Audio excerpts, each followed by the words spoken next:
As I mentioned, tonight we have Brother Phil Jones, and he's from Texas originally and has pastored here in Texas. And he's currently serving in Uganda as a missionary, and I'm sure he's going to explain a lot of what he does over there. It's pretty amazing. I got to meet with him, Tuesday. Yeah, so it was a lot of fun getting to find out. My days are really good. But anyway, Brother Phil, you come and share what God's doing in your life.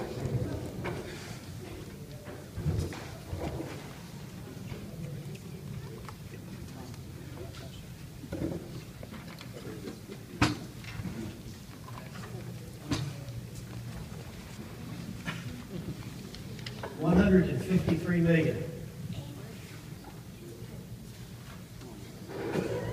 That's the number of children without parents today.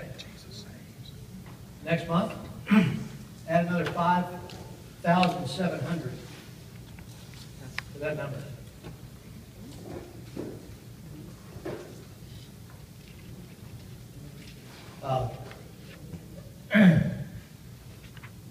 I was born in Fort Worth, and but when I was 4, my dad, who was a pastor, took us to Chicago, and I grew up in Chicago from the time I was 4 till I was 14. And we came back to Texas via London, England. That's a whole other story. And I went to high school in Longview, Texas. Graduated from there, went to East Texas Baptist College, as I know it. But now it's gotten so huge, university. And then after I left college, after I squeezed 4 years into 7.5, I ended up pastoring around Madisonville, and went through a divorce in 2001. I was still teaching school. I taught high school in Huntsville, Texas for 10 years in the 90s. And I ended up being a part of the church, a local church there in Huntsville in 2001. After 4 years in that local church, God opened the door for me to make a trip to Uganda. Now, rewind a little bit. When I was 15 years old, I knew that God had called me, and we say this is strange, because in the context of Scripture, folks, I mean, I've looked, I'm sorry, but it's not there. The word missionary is not there. Okay? We're all called to be ministers of the grace of God that has been given to us wherever we are. Jesus, we often interpreted it based on Matthew 28, where we translated in King James's "go." It's actually "as you go." God expected us to go. This is why 12 men, in a span of less than 50 or 60 years, God used those 12 men to basically transform the known world. And that day. But things are a bit different.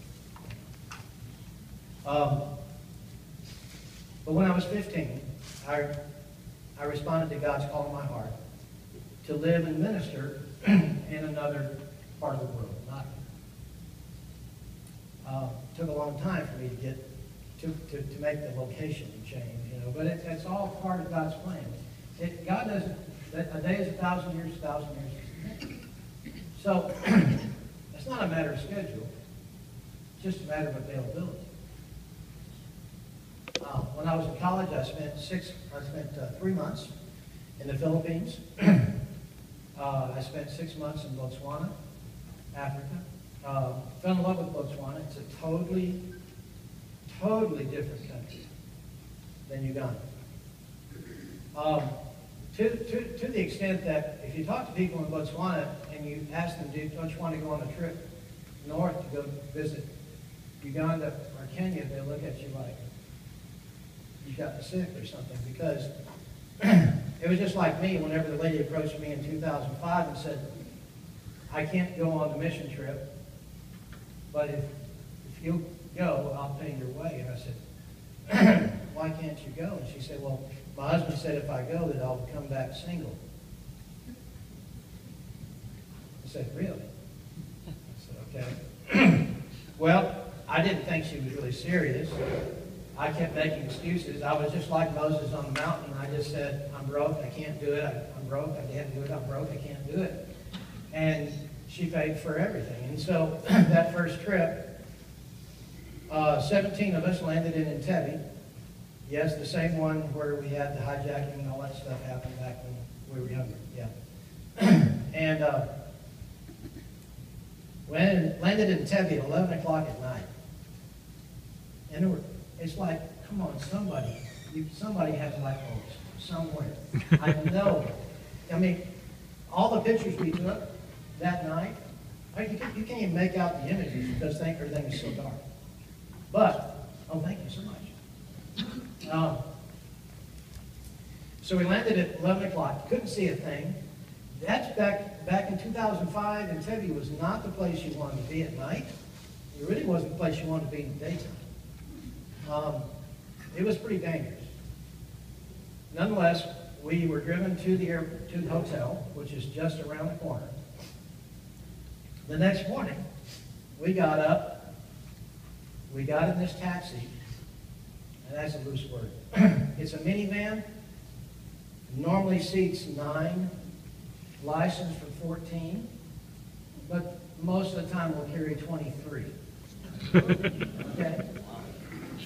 The seats are so, and I'm not a tall guy, okay? But the seats are so squeezed together that if you try to sit just looking straight forward, my knees are rammed into the metal of the seat in front of me. So that's our comfort level is, limited. We start going down the road, and I'm not kidding you. In less than a quarter of a mile, we've already had cows, chickens, goats, bicycles, motorcycles, and people walking across the main highway. And I heard all the sounds, and I smelled everything, and I went, with myself, I said, I'm home. That first trip, we ended up on the western side of the country. And, when it comes to children, we're just not, I don't think we really know a lot of what goes on around the world, because it doesn't show up on the news. And maybe it'll come up on some kind of special Discovery Channel thing. But we went to a village, and we sat down under a tree, and as a typical scenario happens, the children are going to perform a little musical drama kind of thing to just welcome you to the place. So the children start singing and dancing. But I knew we were in trouble before they started. You know how, brother? Because they were all going to the vines and the bushes, and they were taking off these vines and making them into wreaths and putting them on their head. Well, that's fertility god worship. So I know we're in trouble, number one. Number two, I'd already been down to the schoolrooms, which were just down the hill, not even 300 feet, 200 feet from where I was standing. And inside the schoolrooms, you see, in Uganda, our weather is really rough. 70 to 85 degrees every day of the year. 92, 93 on a rare occasion. So, I mean, it's really, it's gorgeous. It's just, at night, if it gets down to 60, that's a cold night for us. So we don't have air conditioning. We just have fans. So all the windows and doors open. So in our construction, we don't have central air and heat or anything. So above all the doors and all the windows, we have the bricks turned sideways, where the holes in the brick form a vent. Well, people that typically worship the multiple gods, or animists in Uganda, they have the little figurines up inside these little ledges that these bricks create by turning it sideways. And so when I walked through all the schoolrooms, I looked up and I saw these figurines in the ledges, and I said, wow, okay. So the kids are putting the wreaths on. They've got one guy that's putting all these chicken feathers and other kind of stuff on his head. And he sits down in front of me. I'm going, okay. And then an older boy and an older girl take a small girl, about 3 or 4 years old, and all the kids start singing. You will never guess who they're singing to. Baal. Baal. They're singing to Baal. They're escorting the little girl to the boy with the feathers in his head, who is taking the position of the witch doctor, because they're going to sacrifice the baby girl, this little girl, to Baal. Yes, in over 3,000 years, Satan has never changed his name. He still has the same name. And of course, they were not actually going to kill her there. They were just enacting or reenacting. So I stopped the production. I'm sorry, I just couldn't, I just couldn't handle it. And I stopped it for a moment, and I asked the interpreter, I asked the chief, I said, is this a story about child sacrifice? And he said, oh, yes. And I said, is this a story about, I said, so you sacrifice children to Baal? He said, well, yeah, it's a story about our history. I didn't go as far as to ask current or past. I just stopped there and I said, have you ever heard the story of Elijah on the mountain and the prophets of Baal? He said, no, we've never heard that story. We pulled everyone around. We were underneath a big, huge mango tree. We pulled everything, went around, and got everyone to sit down. And I preached for about 45 minutes about the story of Elijah, about Carmel, and the prophets of Baal. 75 people responded to Christ that night. Now, that's a little bit, from my vantage point, having had the experiences I've had in just a couple of countries, I'm going, are they responding to me? Or are they responding to Christ? I really don't know. But I knew that by the end of those 10 days, we were in Uganda, that first trip, I saw over 1,500 people respond to Christ. So I came back from that trip determined that I was going to make the next one on my own, and I started living on $10 a week. I'd buy a gallon of milk, a loaf of bread, a jar of Walmart peanut butter, back in the day. And that's what I lived on. And a cheap bag of cereal. I had to have cereal. Single guy. And I'd saved enough to go back on the next trip. And the following year, the following summer, after actually I made a trip in February of 06. This was July of 06. July of 06, we'd go back to the same village. Now I'm praying. I'm just, please let something change, something be different. We got there and we're just having lunch. We're just having lunch. We're not having church. We're not doing Bible study. We're not doing anything. We're just stopping on the way, just stopping in to say hello. And everybody is carrying their Bible. And people, I can't explain to you.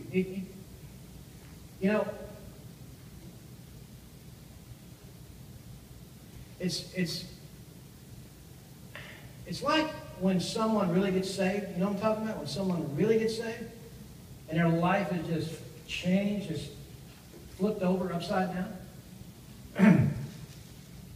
It was like I was going from being at the funeral home to being at a worship service. I mean, people, their facial expressions, all of a sudden there was light in their eyes where it seemed that it was just walking death before. I snuck down to the schoolrooms. All the gods were gone. The guy who was leading the Bible study, all of a sudden, I mean, he had been teaching catechism, okay, beforehand. I'm not sure how you do that in conjunction with child sacrifice, but nonetheless, he comes up to me, and he has the joy of Christ all over his face. So he brings his Bible up to me, and he says, I have a couple of questions, Brother Philip. I want you to explain this to me. And he says, okay, just one more minute, can you explain? And so I'm there explaining the Scripture to him. And he says, do you have a couple of more Bibles? We've got 3 people that don't have Bibles. They didn't ask for food. They didn't ask for money. They didn't ask for anything. They didn't even ask for my phone number or my email address. All they wanted was a couple of Bibles. So we left there rejoicing. I left there confident that God really did change, transform a community. So that trip, each trip we went, there were no less than 1,000 people that responded to Christ each time. So in 2006, we saw another 1,587. I can't remember the numbers. Anyway, it was a lot of folks. So now, I'm beginning to think. I moved to San Antonio. I started working 80 to 90 hours a week. On average. I had a few checks that were 100 hours. And I was driving limousines and buses around the city for a company. And I was, of course, having a lot of overtime, a lot of money, so I was paying off my debts and paying everything off. And I went back in March of 2007, and I told the man that we had worked with, now 3 different trips. I said, now, I'm just about got everybody paid off. I said, I'm coming back in July, and I'm coming back to stay. I'm in a house. So I did.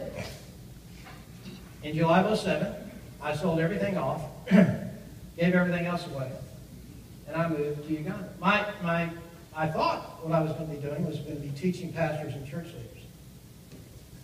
God had a different idea. And so I did that first 3 months, or 4 months. I was kind of getting house settled, getting things organized. And then I came back to the States. I put a roof on a house for friends of mine with Luke's dad, Jimmy. And then we put I did some other work, remote work for somebody, and, anything I could find to do, I did. And I went back with a team of kids, mostly college kids, December of 2007. So we're there in December of 2007, and we're preparing to hike. We're going to hike up a highway, walking, like as most of the people do. That's how they get around, is walking. And share Christ along the way. And we had camping gear and stuff and set up in a truck. Well, we're going to start out. I'm trying to get everybody acclimated, because you got to understand, Uganda is 4,000 feet above sea level. 4,000 feet above sea level. Beautiful. We get over 100 inches of rain a year. Our average topsoil depth is 65 feet. We export food. We export food to Congo, South Sudan, Kenya, Tanzania, and Rwanda. We are the largest coffee exporter on the continent of Africa. By the way, the continent of Africa is almost 2.5 times the size of the U.S. And Uganda is the size of Arkansas. So when you put all that together, you understand how rich and fertile Uganda is. And in truth, Uganda should not have any issues with poverty. But it does, because, of course, we are world known for being corrupt. And it is corruption that takes advantage always of the people on the bottom. But nonetheless, we're acclimating to that 4,000 feet level in Uganda. Everybody's okay. About 3 nights before Christmas, 4 nights before Christmas, I start having dreams. Now, you got to understand, for a Baptist pastor to have dreams and visions, that's really, I'm going, something's wrong, I ate something, The next night I have the same thing. The next night the same thing. I'm going, Lord, my name is not Daniel, but I'm getting a clear understanding that there's something you really want us to do. And it was all about these kids that were on the street. Now, you got to understand, we got street kids everywhere. I dealt with street kids in the Philippines, dealt with street kids even in Botswana. But God wanted us to go and meet these street kids. So sure enough, the day before Christmas Eve, the team and I go to the street about 5:30, right before daylight, and we're handing out bread to these kids. On Christmas Day, we ended up with about 25 at this little bitty school that I was going to be helping while I was there. And we fed them breakfast. We played games with them on Christmas Day. And I invited them. I am street dumb, not street smart. So I invite these 25 street kids to come to school when school starts. Well, I might as well have put it on the radio because the first day of school in 2008, 65 kids show up. Now you got to understand, these kids are from the north. Their language is not written. They don't know how to spell their names. So I'm asked, I've got a legal pad and a digital camera. I take picture 1, 01. What's your name? Labokali Shagai. How do you spell that? With an L? No, that's with an R. And someone else says, no, it's with an L. So you understand how long it takes. So towards the end of the week, I see my list has gone beyond 65. And by the time I finished on Friday, I had 105 children.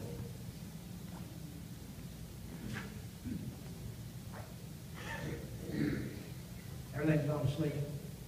There it comes. These are my 105 kids.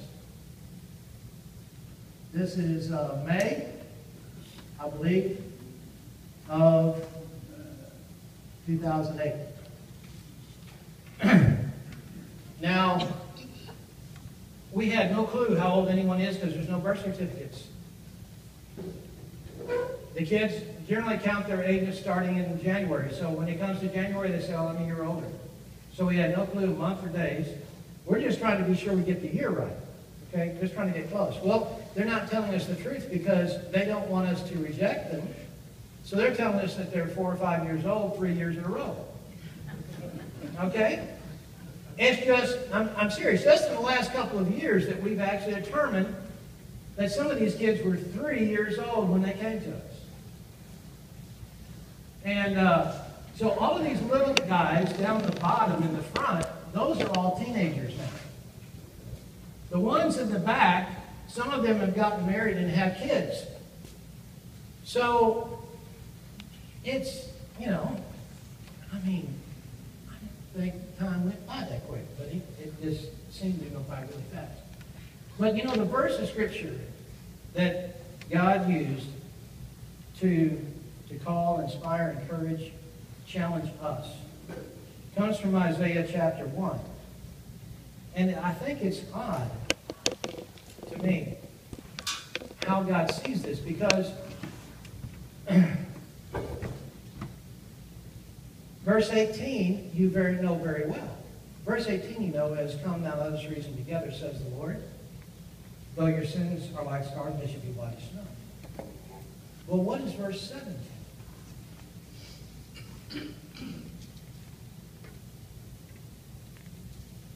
Learn to do good.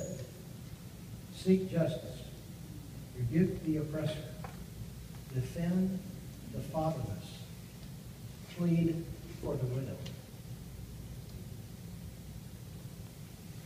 Now put that verse in context.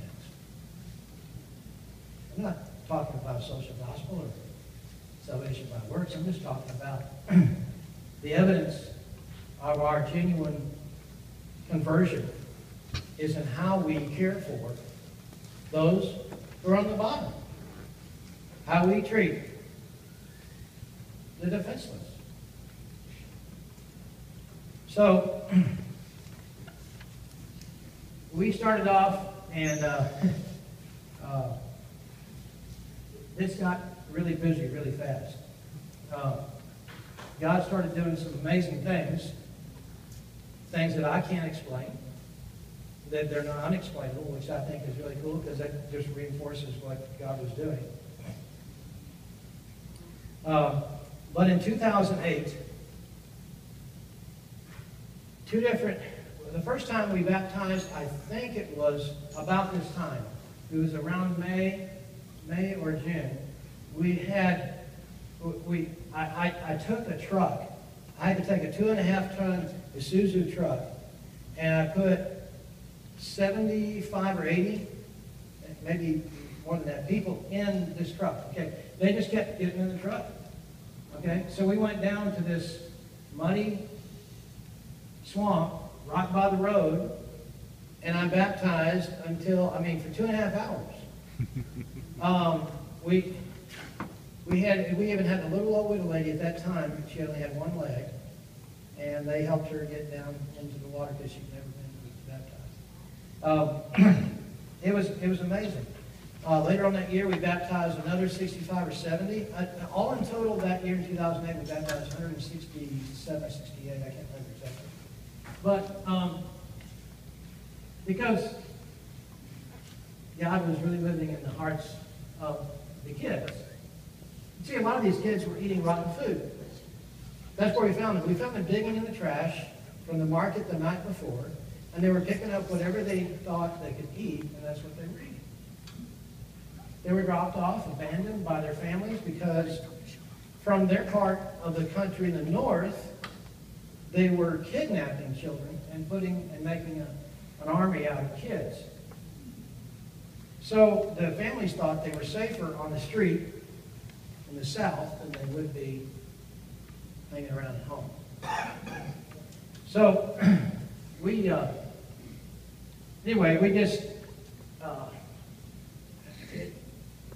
these people, they come from a very violent past. You got to understand something about the culture of Uganda.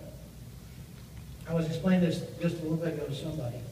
I said, in Uganda, polygamy is legal. A man can have however many wives he wants to have. And that's the reason we exist. We're not there because of poverty. We're there because of unfaithfulness. Because when you pair that out, what happens is a guy cannot take care of. I had a guy come to me, his name was Samuel, I remember him very well. He said, I have 20 children, can you help me? I said, Samuel, why do you have 20 children? He said, well, I have 6 wives. I said, Samuel, why do you have 6 wives? And he did this. I said, yeah. I said, Samuel, you need to pray because I don't have that much money. And I don't know what to tell you to do, but I said, I know God has an answer. And back then I would tell them, they said, okay, who's your first wife? And they'd give me a name and I'd say, okay, well, that's your real wife. Now all the rest of them are adulterous affairs. So let them go, take care of the kids, let them find another husband. You see, in Uganda, we don't have step families. Don't have step kids. If a woman loses her husband and she goes to get married again, she cannot carry her children from the first marriage into the second marriage. Oftentimes, some night during the funeral, the burial, goes on for weeks. Can go on for 2 or 3 weeks. The whole family will be there, sitting at the house, waiting for other family and friends to come by and visit. Sometime during that 2 or 3 weeks, the mother, if she's not educated, she doesn't have any way to support herself, she'll disappear. And the children will be picked up by a grandmother or aunt or uncle. Consequently, we have a lot of grandmothers that have 10, 12, 15 kids. And they're widows. That's the reason for at one time we had 35 widows we were taking care of. Now we have about 6 or 7. Some of those widows have remarried, and some of them have moved on at different places. But, anyway, it's also the same with a man. If a man loses his wife, he can't carry his children into the next marriage. So sometimes he'll just disappear. One of the girls I have on the table over here who needs a sponsor, her dad, she doesn't know where he is. He just left. So, that's the reason that things happen in Uganda. And oftentimes, like I know one woman, her husband was a pastor, actually taught the Baptist seminary in Uganda.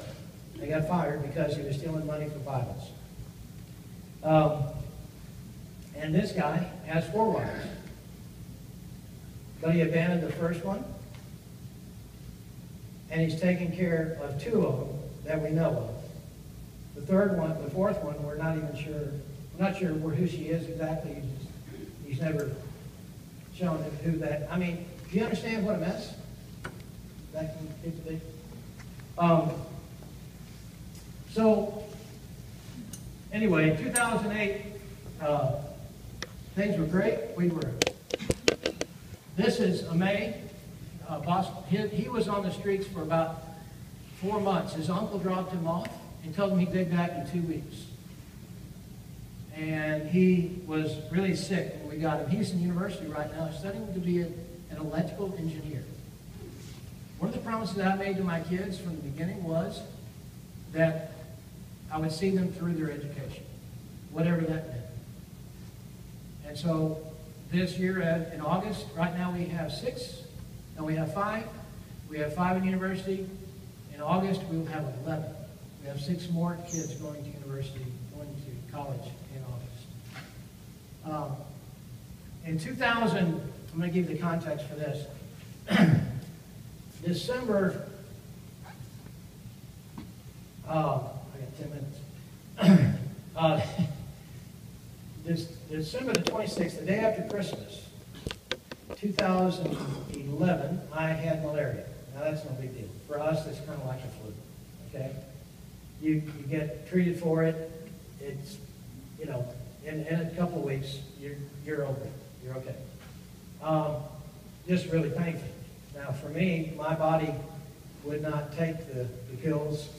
I had to go on drips. I'm on an IV drip for 3 or 4 days, and they're having to put quinine. You call it quinine. We call it quinine here. We call it quinine there. But anyway, it's really painful. That stuff really, really hurts. So I'm on that for a week, and the next week I get typhoid. And that's not uncommon because when your system gets low and typhoid is bacterial. So I get typhoid. So I'm on drips again the second week. The third week, I had pneumonia and brucella. Now, some of you guys that are a little bit older than me remember that we eradicated brucellosis in the States. Cattle, we injected cattle and treated chickens and all the animals back in the late 60s, mid-late 60s, if I'm not mistaken, early 70s. But we haven't begun. So I'm on 2 shots in the morning, 2 shots in the afternoon for the pneumonia and the brucella, the third week. The fourth week, because of some surgery I had done when I was in college, I ended up getting a DVT, a blood clot in my left leg. My leg swells up, and I'm in a lot of pain. They can't figure out why. This is a new deal to me. So I ended up in the hospital, and that's my hospital room. Looking out the window in the Capitol. And there's 6 floors, so I'm on the inside corridor of that hospital. And this is open ward. How many of you are old enough to remember an open ward hospital? Okay. So open ward hospital where an estimated 2,000 to 3,000 patients are kept in this largest hospital in the country. There is not a single time I'm in that room, starting on Wednesday, and there's not a single time that I can remember not hearing someone die. Because when someone dies, the women start crying and wailing. So, I hear women start crying up and top across the way. Then I hear someone starts crying up above me. And it's just continuous. It just goes from corner to corner, floor, up, down. I'm still dealing with the pneumonia. They're giving me shots every day that we're having to go outside and buy the medicine to give me injections every day to melt the blood clot. And I'm getting weaker. By Sunday morning, I'm sending some emails out to my family and just saying, I don't know how this is going to come out, but just know I love it. And so I was kind of getting excited. Now, I'm not sure if you understand this, but I was kind of excited about going home, okay? I was going to get to see my mom again, all right? My grandparents, I'm excited about seeing Jesus. I mean, come on, who would not be excited about going home, right? And so I'm just kind of, having a moment of worship, and I'm starting to sing, to the Lord, and I start to feel my spirit.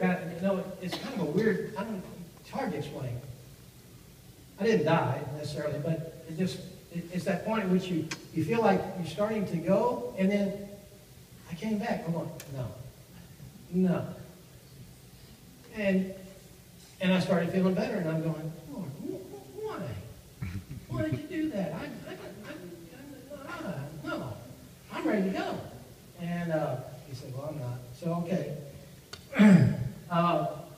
I recovered. They say that's the place you go when you go to die, that hospital. That's what has that name for it. But I survived. When I tell people I went to Lago and I came out alive, they all are in shock. But that was the end of January. By the 1st of March, they had cut the water off at the kids' house. In Uganda, we carry water with jerry cans, 5-gallon jerry cans. And but at that point, we had piped water that had reached our area, and so we had 150 children at that point at the kids' house. We had piped water in, and we had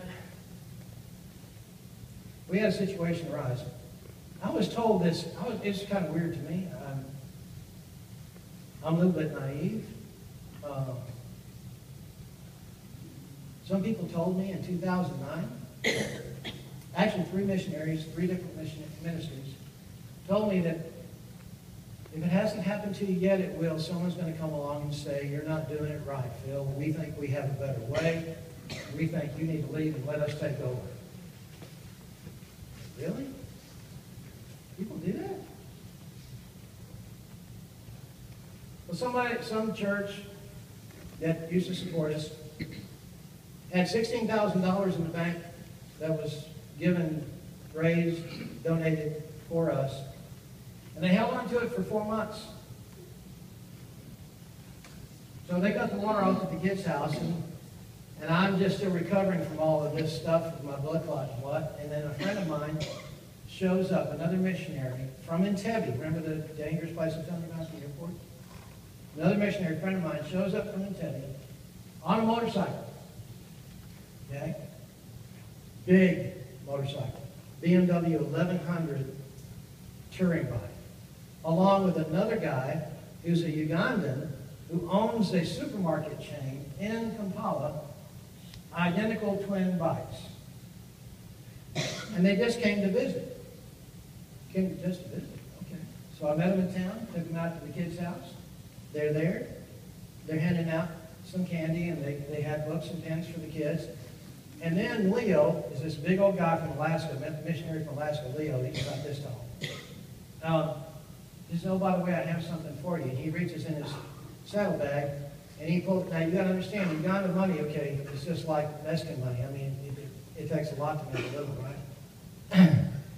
He pulls out $3,500 out of his saddlebag in a brown paper envelope, and I'm in tears. Thank you, God. But that was just the beginning. Mine was March the 5th. April the 17th, the lady who's our director, her name is Susan, she was married. She had a little baby girl born April the 17th. Now this is going to, I want to complete this story in a second. Her brother was my roommate, and her brother was driving our van home one night, meets a truck without any lights on, swerves to avoid the truck. He's not an experienced driver. Flips the van over upside down. He's okay. He survives the accident. But we bring the van home. The roof is crushed in. It's sitting in the front yard. June the 10th, Susan's husband decides that week, before June the 10th, the week before that, he decides to trade his Subaru car in for a Kawasaki Ninja 650cc racing motorcycle. June the 10th, Sunday afternoon, he decides he's going to take it and run 20 miles down the road, and he'll be back in 10 minutes. Well, he made it 20 miles down the road, and he tries to pass an 18-wheeler on the roundabout, and the 18-wheeler is turning, and he's moving too fast, and he dies instantly. Orphaning 2 children. July, the next month later, Susan and I are sitting at my dining table after discussing budget and stuff, and her brother's there, and we're saying, what are we going to do? What are we going to do? Little did we know, the kids weren't watching. Come August, all of a sudden, just about every church service, I have 3 or 4 or 5, maybe 6 that are responding to Christ. New kids that we've got. By the middle end of October, we have 27 who, this is Chilavo, the boy, he was a year old when his dad was killed, and the girl, his sister, is the one on the far left. She's the one that was only 6 weeks old when her dad was killed on the bike, on the motorcycle. That's me and some of my boys. So, see the water, that's the church building there that we met in at that time. So we had, by October, we had 26, 27 kids that wanted to be baptized. So I came to church that day, and I'd already been talking about it, and the boys came to me and said, Dad, what are we going to do? How are we going to baptize? I said, well, we can go to this creek over here. I said, no, that one's got snakes in it. I said, well, we'll go to this one back over on this side. No, we can't go there because you can't get to it anymore. It's growing up and you can't reach it. You can't reach the water. It's okay. Well, we'll just put a tarp in the back of the truck. We'll pour water in the truck. We'll use the truck. Baptize out of the truck. I said, Dad, we don't want to break the truck. I said, well, boys, you need to pray because we're going to baptize somewhere. Okay. My kids pray, folks. Stuff happens. This is what happened. 30 minutes later, it starts raining. Now, we had a lady in San Antonio, retired Army, who had given us the money to hand dig a well at the kids' house. The well was about 6 foot deep. It starts pouring rain. It pours so hard, I can't even hear myself talking. I stopped, and we just waited. And the water flooded the road, came in the building, goes in the front door of the church, and out the back door. And all of a sudden, I said, hey, boys, go check the well. We had water in the well. Hey, cool. Bring the ladder. We put the ladder down in there, and I started baptizing everybody in that nasty muddy water. They didn't care. They were excited. We had another 5 or 6 kids that got saved. You know, as we began to talk about baptism, talk about what it meant to trust Christ, talk about what it meant to be saved. That day we ended up baptizing 30-something, 34, 35. And that's the pastor that I've been training now for 5 years. He thought keeping the 10 Commandments was going to get him to heaven. And you can see the look on the kids' faces there.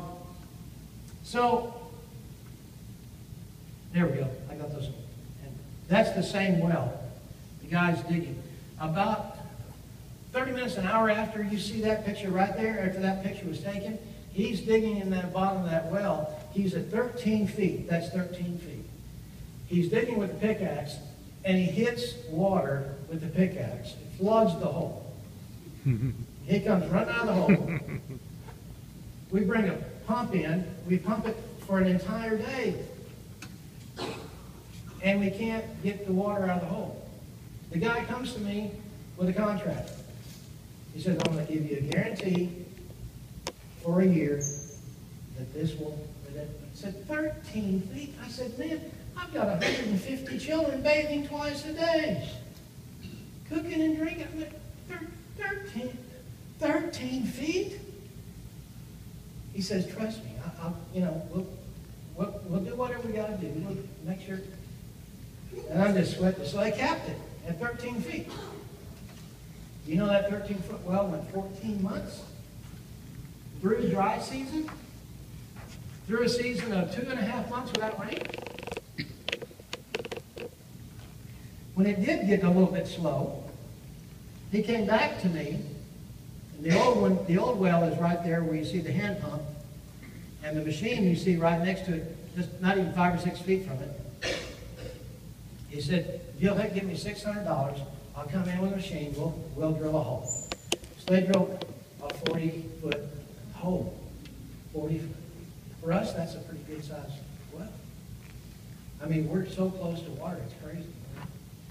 So he drills that. He's blowing. He's got his 1-inch compressor line down in the casing, and he's got that all the way down at the bottom of the well, and he's blowing water up that 6-inch pipe, 10, 12 feet in the air. You know that well, that was 2014, January 2014. Do you know that well still works today? Never had another problem.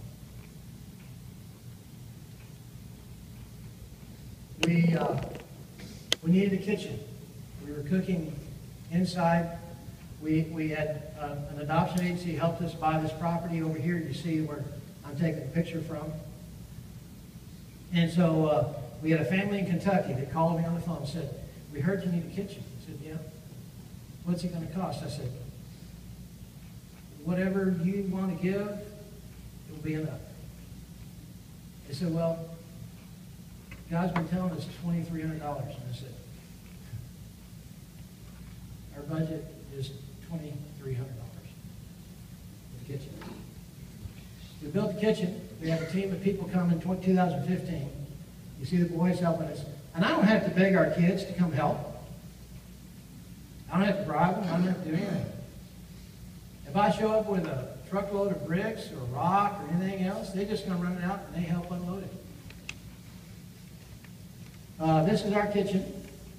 It is concrete. We burn charcoal. We use charcoal to cook with. And that's corn mush, white maize, white corn, that's been ground into flour, and beans. So basically beans and cornbread. Okay? That was our staple diet until we became a registered children's home. We're now the only registered orphanage in the eastern half of the country. And we now have 48 children, primary kids grades 1 to 7 at the kids' house. It costs us $800 a week because we got to feed them chicken twice a week, beef twice a week, fish, and all kinds of other stuff. It's all good, But, you know, this is what they're used to. Now, when they leave us, I mean, not even the rich folks eat as good as they do at the kids' house. So, I mean, it's you know, but, you know, we do what you got to do. So there's the kitchen all finished. And that's our church, our dining hall, our meeting hall, that's the best $1,000 I've ever spent. Not great, pole barns are awesome. We put in solar, and then recently we actually got electricity to our side of the town. So we have both solar and electricity, and there's Haman. Need to pray for Haman. He's our electrician, my friend. He's a believer, but he has 4 wives. We broke up the other. This is the old kitchen. We cleaned it all up, busted it all up, and we made it into a clinic. So we put a dividing wall in the center. It's one side for the boys, one side for the girls, a new door. This is our office. It's all finished up. That basketball goal was made out of wood, so it didn't last very long, sorry to say. We got a new one, though. I'm going to show you a picture. This is our office inside. And this is Simon on the right and Esther on the left. And they're our social workers. They're not married. Simon has a fiancée in his hometown. And Esther has a husband right there just down the road. And she has 3 children. And so this is our garden. But the other side of the garden, we have a plot of property we want to get. And because we would like to put up a school for our kids. We've had a really, really difficult time with schools. And so we know that it's time that we manage our kids' education directly. It's just been too difficult. We got a swing set. Our swing set has changed. It's not no longer made out of poles. It's now made out of metal. And that's our basketball goal, which has become new. We want to put a library and a computer room here for the kids. This is our farm. We have 5 acres in the village. And kids help us. We planted 430 coffee trees there. The coffee trees all got stolen. So we're going to have to fence it. We're going to have to hire somebody to be there and watch it. We want to put, you know, we'd like to put animals on it, but it's going to have to be, you know, have to have somebody on site. This is my front yard. I am, my background is a mechanic, now 45 years. And so whenever we have something break down, we just take it apart in the front yard and take it into my garage and tear it apart, put it all back together, and go again. So there, the boys are helping us get the engine out, and I think we're on the way to putting it back in at this point. Yeah, it's going in now. I own 5 acres on an island in Lake Victoria. Haven't done anything with that yet. Have some ideas, but that's my 5 acres. Bought it for $50. That's a long story, but it's legit.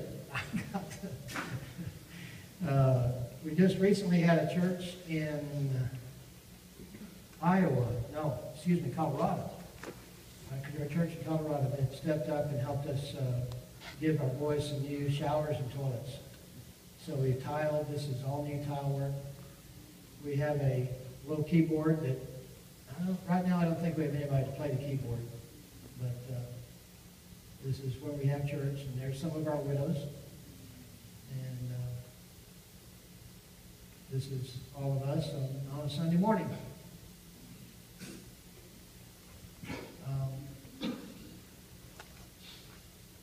This is Emma. Emma is now in the 7th grade.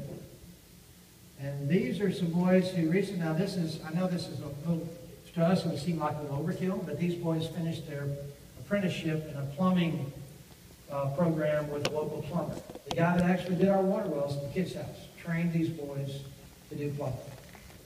So, we had a big party for them because they finished their 2-year apprenticeship. And this is May, the boy you saw in the blue shirt in the beginning. He's now in his second year in college. This is how I use my truck, or abuse it, you might say. We put as many people as we can. It's me taking the kids to school. And so It's tough, Toyota truck. Got matches, books, cases. Yep. This is Christmas. Our Christmas is very simple. The kids, for them, a good Christmas is to have dinner and to have a new pair of pants, a new shirt, or a new dress. That's it. No toys. No nothing. And we have church on Christmas morning. Not what I did, but anyway. So we're giving out clothes. This is our dinner. This was our breakfast this last Christmas.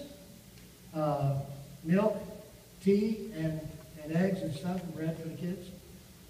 And you see, there's Quickie now, grown up, the girl that lost her dad on the motorcycle. And there's her little brother, Jalabo. His name means gift. Her name means faith. And there everybody is in the Christmas clothes. And these two girls are coming up to sing a special. And these are our high school kids. Most of these were the little bitty guys down in the front in the first picture. They're in their Christmas outfit.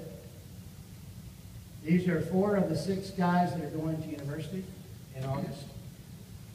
And 3 of them do not have anybody to help them. By the way, college there costs about $1,500 a semester.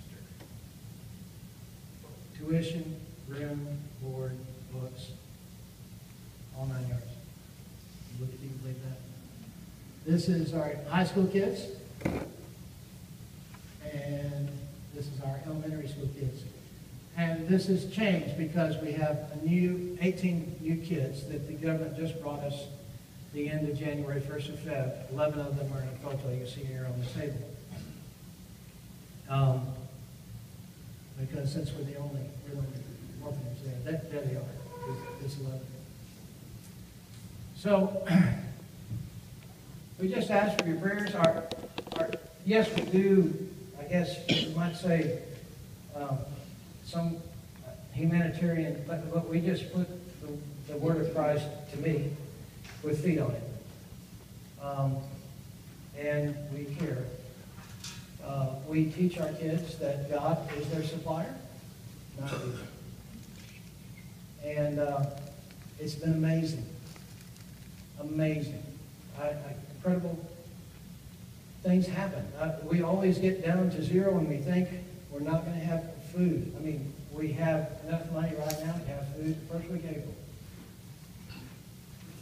Because a lady I was having lunch with, along with another whole group of ladies, gave us the money for that food last week. So, I mean, it's just amazing. I never worry about money. And people ask me, well, what does this cost? Well, I don't know. I mean, I can give you an idea, but it's not a matter of what it costs. It's a matter of what God tells you. For me, it doesn't matter, you know. But we continue to be, and will always be, focused on the gospel. We happen to live in a town that is 70% Muslim. We're in the easternmost part of the country. Countrywide, Uganda is about 70% Christian, mostly Catholic, and Church of England, the Church of Uganda. But for us, in our part, because we're so close to Kenya, we're only an hour and a half away from Kenya, we are 70%. So pray for us as we continue to, we've seen, I've led at least 5 or 6 guys, Muslim guys, to Christ. And we continue to see this people come to the Lord. So we don't have the conflict, Christian to Muslim issues. That's not an issue for us. Everybody talks, shares, be willing to listen and hear. Any questions? I know it's late. Sorry, I'm 10 minutes late. I was reading that Ebola is like Congo has this affected where you are and all. No, Ebola typically is in western Uganda, and Uganda is very, very prepared. They've always, if you read about it, if you actually Google it and look it up, Uganda has always contained any Ebola outbreak down to 10, 11, 12, 15 people. We've never had, when you had the Ebola outbreak in Liberia, this was kind of sad to me, because I just come back to the States when that happened. Liberia is 3,000 miles away. The distance from Miami to Seattle, from where I live. The people at a Christian school where I was supposed to speak in Houston refused to let me come and speak because I was coming from Africa. You know what happened? There was a guy found with a case of Ebola in Dallas a week before I got on the plane. So everybody in Uganda was panicked about me flying to Texas because in Texas I was going to be closer to Ebola than I would be in Uganda. And so it was kind of this weird, misconception, misunderstanding of size and distances. But no, it's not a problem for us. Everybody is well prepared. That's what typically where it comes from. Anyone else? What language do they speak? How do you The national language is English because we have 72 different dialects and languages. I speak two, some of a third one, but it's everyone pretty much speaks. Everything's printed in English, but we have Bibles in the most common dialect is Luganda. So Uganda with an L in front. So we have Bibles in that language. But when I'm around local people, I speak that. I don't speak English. I speak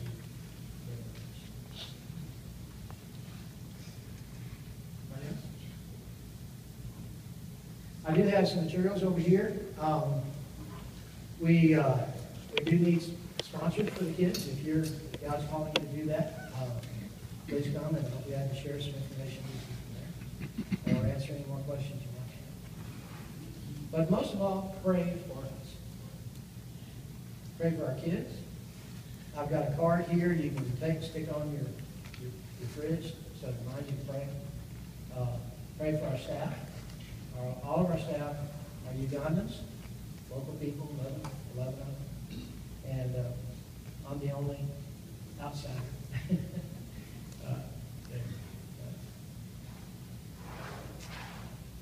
Anybody else? Thank you very much.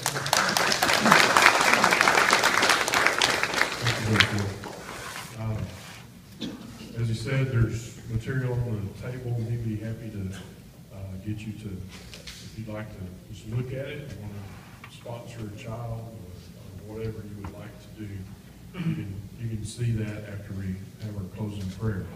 But we appreciate you, Brother Phil, and the work you do. Let's close with a word of prayer tonight, okay? Father, we just come to you, Father, thankful for people who go to tell others about Christ. And Father, we know it's all of our jobs, all of our mission to do the same where we go. And Father, I just lift up Brother Phil and the work that he's doing in Uganda with these kids, and just pray your blessings upon them, Father, and that they would always have their needs met. Father, it's wonderful to hear how you do that on a regular basis. And Father, we give you praise and glory for that. Father, I just pray you use us, whether it be through this ministry, but other missions that we support as a church family. Father, even as we minister here in our own community, Father, I pray you just use us to show Christ and the love he has for everyone. Father, we thank you for tonight and just the time to be together. We pray for Brother Steve and the revival that he is preaching at this week. Pray, Father, that your Spirit will just come and fill the hearts of those through there, Father. Let them hear from you. And we give you all the praise in Jesus' name.